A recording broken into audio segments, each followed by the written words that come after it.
Music. Music has the power to make you travel the universe without even leaving your room. Music बस entertainment नहीं लेकिन ये gateway है to different dimensions of life. Music can make you feel, can make you react and can make you dream. और इसलिए music का इतना ज्यादा वैल्यू है हम इंसानों के लिए. मैं खुद म्यूजिक का बहुत बड़ा फैन हूँ. म्यूजिक के बिना जी नहीं सकता हूँ मैं. और ये एक सवाल है जो मुझे बहुत बार बॉदर कर चुका है and I believe a lot of people have also thought about it. The question is, why doesn't music feel the same anymore? अगर आप करंट स्टेट ऑफ म्यूजिक को देखते हो, करंट सॉन्ग्स को देखते हो और उसको कंपेयर करते हो अर्ली 2000 के म्यूजिक को या इवन 90s के म्यूजिक को, आप नोटिस करोगे कि म्यूजिक काफी ज्यादा चेंज हो गया है. Not just the tunes, the beats, गानों का मीनिंग, उनका इमोशन, उनका फीलिंग, सब कुछ काफी चेंज हो गया है. अब इसका एग्जैक्ट रीजन क्या है वो तो मैं बता नहीं सकता हूँ. इसके मल्टीपल रीजंस है, मल्टीपल फैक्टर्स है. लेकिन ये टॉपिक के ऊपर मैं एक अलग से वीडियो बनाऊंगा. आज मैं बनाने वाला हूँ वो एक पर्टिकुलर फैक्टर जो अफेक्ट किया है म्यूजिक इंडस्ट्री को बहुत ज्यादा. वो है ऑटो ट्यून.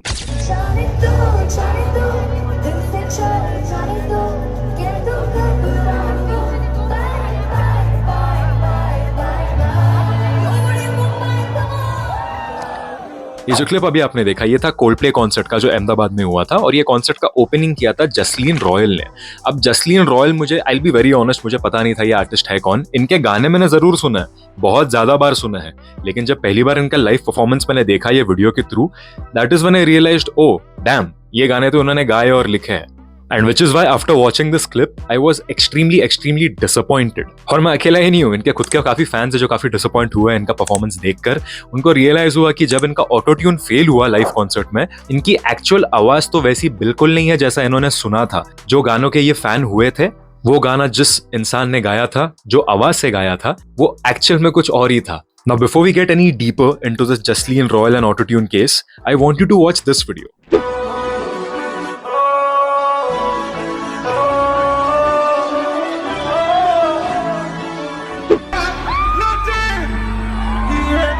अब ये जो दो क्लिप्स आपने देखे ये थे लाइव कॉन्सर्ट के ऑफ ट्रैविस स्कॉट. ट्रैविस स्कॉट अगर आपको नहीं पता तो he is an American rapper and a song writer.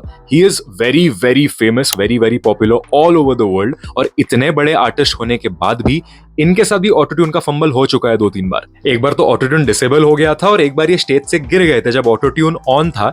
और वो गिरते जब आवाज निकाला तो ऑटोट्यून की वजह से आवाज ही अलग आया. That is when people realize कि ऑटोट्यून कितना ज्यादा पावरफुल और कितना ज्यादा वॉइस ऑल्टर कर सकता है. So this does conclude कि autotune is not a joke and ये one of the major reasons है कि म्यूजिक अब सेम फील नहीं होता. हाँ, मैं ऐसा नहीं बोल रहा हूँ कि ऑटोट्यून अभी या 2-3 साल पहले आया है. ऑटोट्यून का इन्वेंशन हो गया था 1997 में. लेकिन जब ऑटोट्यून आया था उसका जो यूसेज था वो थोड़ा पिच करेक्शन, इधर उधर थोड़ा एडिटिंग करने में काम आता था. पहले ऑटोट्यून का यूज होता था, आज ऑटोट्यून का अब्यूज होता है.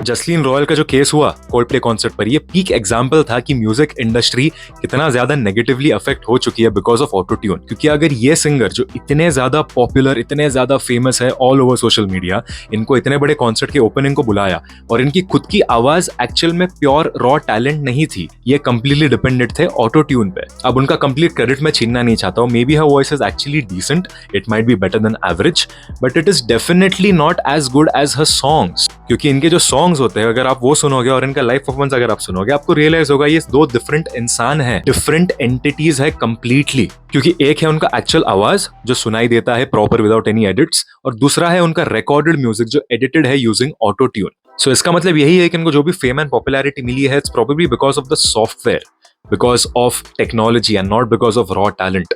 सोचो कितने सिंगर्स वैसे हैं जिनका आवाज सच में सुरीला है, जिसका आवाज सच में इतना मधुर है जो सुन के आप एक अलग डायमेंशन में पहुंच जाते हो, लेकिन उनको ये मौके नहीं मिलते बिकॉज वो लोग सोशल मीडिया पे पॉपुलर नहीं है. ये पूरा नंबर गेम बनकर रह गया है. इट्स नॉट अबाउट टैलेंट और art anymore. It's just about who can get the most money in, who can get the most views in, which is very fucked up. ये एक्चुअली मैं compare कर सकता हूँ डेड इंटरनेट थ्योरी के साथ. अगर आपको पता नहीं है डेड इंटरनेट थ्योरी क्या है, so that theory basically says there will be a point in time कि इंटरनेट पे जो राज होगा वो होगा एआई का, वो होगा बॉट्स का.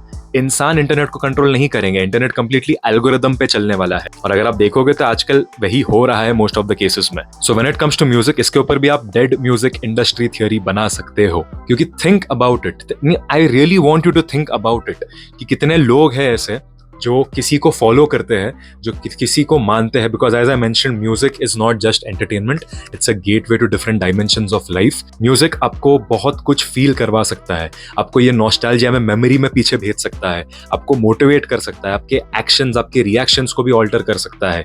साउंड एंड फ्रीक्वेंसी का उतना पावर होता है। आजकल इतने सिंगर्स फेमस हो चुके हैं, इतने सारे लोग बड़े बड़े आर्टिस्ट बन चुके हैं because of the internet and because of auto tune, और उनका एक्चुअल टैलेंट, एक्चुअल रॉ आवाज, एक्चुअल आर्टिस्ट्री, ये सब सच है भी या नहीं वो हमको कोई पता लग ही नहीं सकता है, अपार्ट फ्रॉम सच इंसिडेंसेस की लाइव कॉन्सर्ट पे कुछ टेक्निकल ग्लिच हो गया और तब हमको रियलाइज हो गया, oh this is not what I thought it was. और मुझे ये चीज इतनी डिसअपॉइंटिंग इसलिए लगती है क्योंकि इमेजिन कोई आर्टिस्ट है, कोई सिंगर है जिसको आप सच में दिल से फॉलो करते हो, उनके गाने आप बहुत पसंद करते हो, उनके गानों ने आपको काफी टफ टाइम से भी हेल्प किया है।